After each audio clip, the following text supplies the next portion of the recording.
नमस्कार। आज हम एंड्रॉयड 16 की दुनिया में एक गहरी नज़र डालने वाले हैं। हमारे पास अलग अलग जगहों से जानकारी है, कुछ यूट्यूब ट्रांसक्रिप्ट्स हैं, कुछ लेख हैं जो इसके नए लुक, फीचर्स और ये कब तक आ सकता है इस पर काफ़ी कुछ बता रहे हैं। तो आज का हमारा मकसद है इन सब स्रोते से ख़ास बातें निकालकर समझना कि एंड्रॉयड 16 में आखिर नया क्या है, क्या सुधार हुए हैं और ये हमारे स्मार्टफोन एक्सपीरियंस को कैसे बदल सकता है। हाँ बिल्कुल। और देखिए, जो जानकारी मिल रही है उससे लग रहा है कि ये कोई मामूली अपडेट नहीं होने वाला है। शायद एंड्रॉयड 12 के बाद ये सबसे बड़ा विजुअल चेंज होगा, जिसे मटेरियल 3 एक्सप्रेसिव कहा जा रहा है। और हाँ, इसके साथ कई नए और मुझे लगता है काफी काम के फीचर्स भी आ रहे हैं। हाँ, ये मटेरियल 3 एक्सप्रेसिव डिजाइन की चर्चा तो बहुत है। एंड्रॉयड 12 ने भी काफी बदला था इंटरफेस को, तो इसमें ऐसा क्या खास है? मतलब इसे उससे भी बड़ा रीडिजाइन क्यों कहा जा रहा है? देखिए, इसमें ना रंगों का इस्तेमाल ज्यादा वाइब्रेंट है, चटकीले रंग कह सकते हैं। फॉन्ट्स भी बोल्ड हैं और एनिमेशंस काफी मजेदार और स्प्रिंगी हैं, मतलब थोड़े उछलने वाले, जीवंत किस्म के। इंटरफेस ज्यादा गोल-मटोल सा है, स्मूथ है, ब्लर इफेक्ट्स का भी इस्तेमाल किया गया है।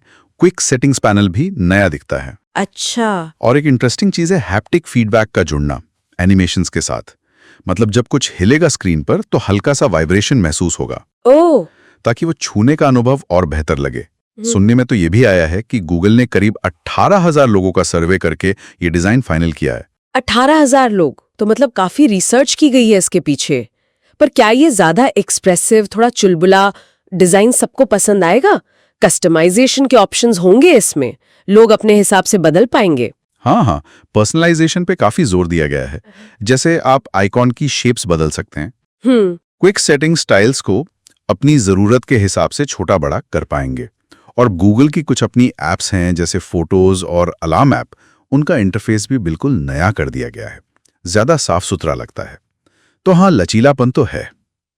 तो ये नया डिजाइन सिर्फ देखने में अच्छा नहीं है, बल्कि लगता है इसके साथ कई प्रैक्टिकल फीचर्स भी आ रहे हैं। जैसे आपने कहा, एक फीचर है लाइव अपडेट्स। ये सुनने में थोड़ा एप्पल के लाइव एक्टिविटीज जैसा नहीं लग रहा? हाँ, बिल्कुल वैसा ही है काफी हद तक। मतलब लॉक स्क्रीन पर ही या ऑलवेज ऑन डिस्प्ले पर आपको रियल टाइम जानकारी मिलेंगी, जैसे फूड डिलीवरी कहाँ पहुंची या कैब कितनी दूर है। बार बार ऐप खोलने की जरूरत नहीं पड़ेगी। सही है। और इसके साथ ही लॉक स्क्रीन पर विजेट्स लगाने का नेटिव सपोर्ट। मतलब अब आप सीधे एंड्रॉयड में ही विजेट्स लगा पाएंगे लॉक स्क्रीन पर। अच्छा, जैसे नथिंग फोन्स में था? हाँ, कुछ वैसा ही। शायद 4x3 ग्रिड में आप उन्हें सेट कर पाएंगे। लॉक स्क्रीन विजेट्स नेटिवली, ये तो वाकई बहुत काम का फीचर लग रहा है। और सेहत या कनेक्टिविटी के एरिया में कुछ नया है? हेल्थ के लिए हेल्थ कनेक्ट एपीआई के जरिए एप्स आपके मेडिकल डेटा को बेहतर तरीके से मैनेज कर पाएंगी।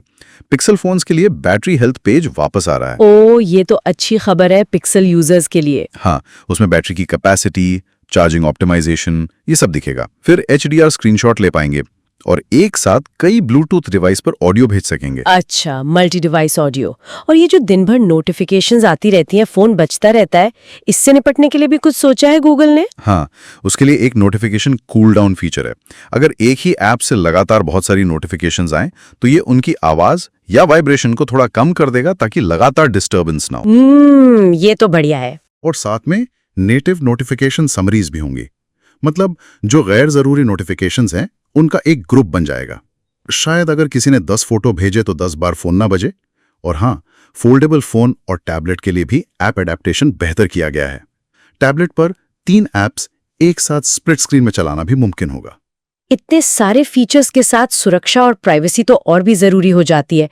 इस बारे में क्या अपडेट्स हैं? यहाँ AI का काफी इस्तेमाल हो रहा है। ऑन डिवाइस AI, मतलब फोन पर ही चलने वाला AI स्कैम कॉल्स और मैसेज का पता लगाने में मदद करेगा। जैसे वो क्रिप्टो वाले स्कैम या फर्जी टोल वाले मैसेज? हाँ बिल्कुल, उन्हीं की बात कर रहा हूँ।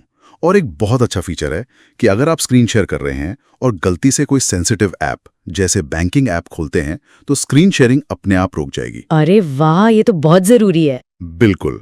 और फाइंड माई डिवाइस नेटवर्क अब फाइंड हब बन गया है। ये सिर्फ फोन ही नहीं, बल्कि दूसरी कंपनियों के ट्रैकिंग टैग्स को भी ढूंढ सकेगा। और इसमें अल्ट्रा वाइड बैंड और शायद आगे चलकर सैटेलाइट कनेक्टिविटी का भी इस्तेमाल होगा। AI का इंटीग्रेशन तो काफी गहरा लग रहा है। और गूगल जेमिनाई का क्या रोल रहेगा इसमें? जेमिनाई अब धीरे धीरे गूगल असिस्टेंट की जगह ले रहा है। ये phone, watch, TV, Android auto मतलब कई प्लेटफॉर्म्स पर मिलेगा। और एक मजेदार चीज ये है कि आप कैमरे से चीजों के बारे में पूछ सकते हैं। मान लीजिए कोई ऐसी चीज है जिसे आप पहचानते नहीं, तो कैमरा उसकी तरफ करके पूछ सकते हैं कि ये क्या है। अच्छा, जैसे कोई खाने की चीज हो। हाँ, या मान लीजिए कोई स्क्रू है और आपको सही पेचकस चाहिए तो वो भी बता सकता है। ये एआई वाली क्षमताएं तो कमाल की हैं, लेकिन ये सब हम यूजर्स तक पहुंचेगा कब? और क्या गूगल इसे मार्केट में लाने की अपनी स्ट्रैटेजी भी बदल रहा है? देखिए, डेवलपर प्रीव्यू तो पिछले साल नवंबर 2024 में आ गया था। स्टेबल रिलीज की उम्मीद जून 2025 के आसपास है, शायद 3 जून को। ऐसी अटकलें भी हैं कि गूगल शायद इसे पिक्सल 10 के साथ अगस्त में थोड़ा जल्दी लॉन्च कर दे। अगस्त में? क्यों? शायद एप्पल के नए आईफोन लॉन्च से पहले बाजार में एक मजबूत पेशकश करने के लिए। और यहाँ एक और जरूरी बात है, गूगल की स्ट्रैटेजी में बदलाव। जानकारी ये है कि गूगल एंड्रॉयड 16 को पहले से ज्यादा सीक्रेट तरीके से डेवलप कर रहा है। और AOSP यानी एंड्रॉयड का ओपन सोर्स प्रोजेक्ट, उसमें बदलाव धीरे धीरे पब्लिक किए जाएंगे। ओह, इसका क्या मतलब हुआ? इसका मतलब ये हो सकता है कि गूगल अपने नए फीचर्स को कंपटीशन से बचाना चाहता है, लेकिन इसका असर कस्टम रोम बनाने वाले डेवलपर्स पर पड़ सकता है। उन्हें शायद ये नए फीचर्स देर से मिले। ये एंड्रॉयड के ओपन इकोसिस्टम पर एक सवाल भी उठाता है। ये तो सोचने वाली बात है। तो कुल मिलाकर देखें, एंड्रॉयड 16 सिर्फ एक नंबर का अपडेट नहीं लग रहा, ये एक बड़ा विजुअल बदलाव ला रहा है मटीरियल 3 एक्सप्रेसिव के साथ।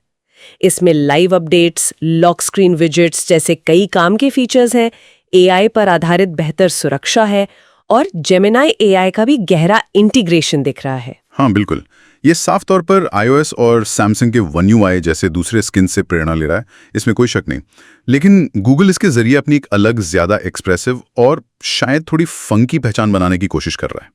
अब देखना ये होगा कि ये नया अंदाज और गूगल की जो बदली हुई लॉन्च और डेवलपमेंट स्ट्रैटेजी है, ये यूजर्स और डेवलपर्स को कितनी पसंद आती है। और एक बड़ा सवाल ये भी है कि क्या स्टॉक एंड्रॉयड का ये नया रूप और नेटिव फीचर्स उसे सैमसंग, नथिंग जैसी कंपनियों के मुकाबले मजबूती देंगे, क्योंकि उनकी अपनी UI स्किन्स में भी काफी इनोवेशन हो रहा है।